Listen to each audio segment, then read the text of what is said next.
22 की बजाय 25 को इजलास तलब करने से कौन सी कयामत आ गई।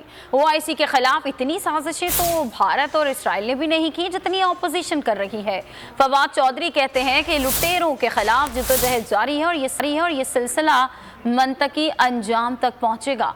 बाबर अवान ये बोले कि स्पीकर ने आइन के मुताबिक इजलास की तारीख तय की, पार्टी सरबराह की हिदायत की खिलाफ वर्जी करने वाला नाअहल होगा। ये सुप्रीम कोर्ट ने तय करना है कि नाअहली ताहयात होगी या नहीं। हम्माद अजहर ने मीडिया से बात करते हुए कहा कि आइन और कानून की बालादस्ती की जीत होगी। फ्लोर क्रॉसिंग का कानून उन्हीं जमातों ने पास किया था।